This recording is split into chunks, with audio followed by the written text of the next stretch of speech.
Next up on WTV, dual credit, social distancing, and this week's edition on trivia. WTV's daily update starts now.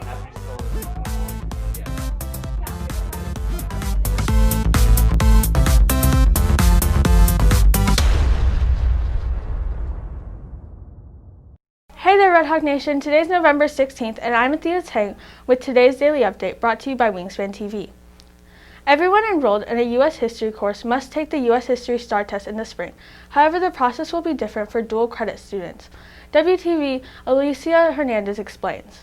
Throughout their high school career, students must take the end-of-course STAR test for certain classes, such as English 1 and 2, Algebra 1, Biology, and U.S. History as a requirement for graduation. These tests tend to be in spring, at the end of the school year. However, this is not the case for students taking U.S. History as a dual credit course. Students currently enrolled in dual credit history will take the end-of-course STAR test on Wednesday, December 9th. Because they are currently taking a calling class the first semester, and the content of that they're covering in the first semester is the period of history that's tested mainly on the STAR EOC. So at regular kids that are taking it on campus, they cover that material more in the second semester in the beginning, and so that's why they're taking it now.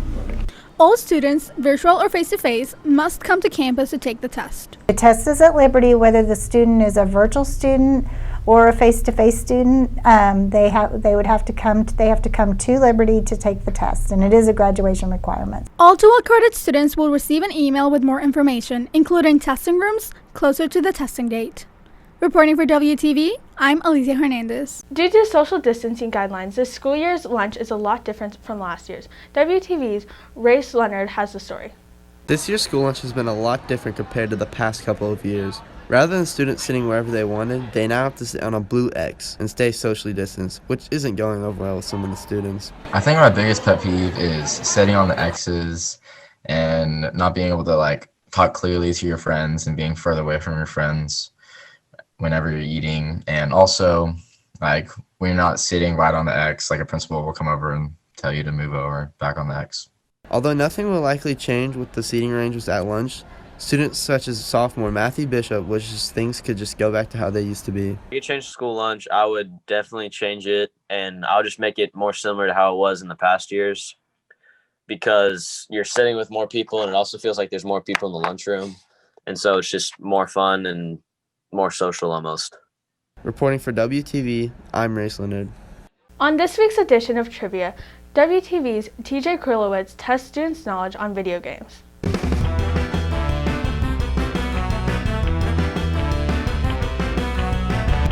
Hello and welcome to Wingspan Trivia. I'm your host DJ Krylowitz, and today we'll be testing students' knowledge on video games. The first question is, what are the two game consoles that came out last week? The Xbox Series X and the PS5. The PS5 and Xbox Series X. The PlayStation 5 and the Xbox One Series X. PS5 is one of them by Sony, and then it's the Xbox, the box. It's called the box, or the series, I think is what it's called. Second question is, what is the highest grossing video game of 2020? Probably not Among Us or Fall Guys. I'd say probably Modern Warfare. Minecraft maybe? Wait, did it have to come out this year? No. Okay, Minecraft. GTA. Made the most money. Fortnite. Fortnite? Fortnite 2020? Yeah, Fortnite. On average. Wait. What's made? No, it doesn't. No, it doesn't have to be made. It has to be sold in 2020. Yeah. No, then it's not Fortnite. I feel so. What's the new Call of Duty came out? Modern Warfare? No. Modern Warfare? Next question is, on average, how many people play Among Us daily? 15 million. Across the world? Across the world. 20 million.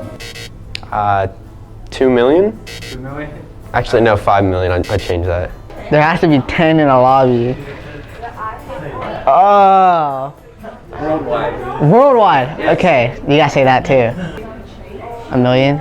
1 million. A million a day? Yeah, a million a day. And the last question is, when was Minecraft released? 2009. No, 2010. 2010. 2008? 2014. 2014? No. No, it's not 2014. It's 2006. Reporting for WTV, this is TJ Krowitz.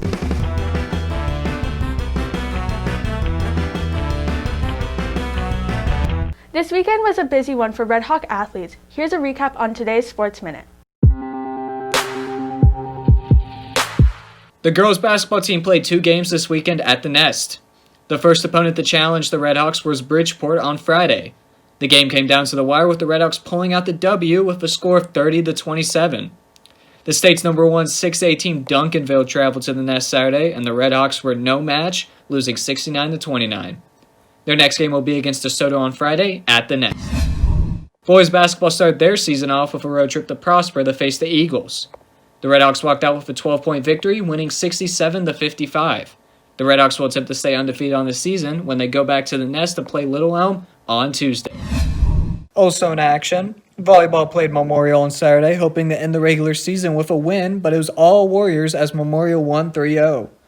Despite the loss, the team clinched third in District 9-5A and advances to the playoffs. The Redhawks will play Friday to start playoffs, but the opponent is still to be decided. The swim team had a meet against Independence on Thursday. On the girls' side, the team lost to the Knights 116-40, while the boys fell 120-102. But all was not lost as Maria Auschaukas set a new school record for the 500 free at 519.51.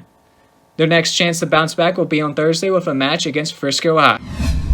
Lastly, golf played this weekend in the 2020 Frisco Cup, with the boys and girls rallying on the second day to claim first place with a total tally of 962 points.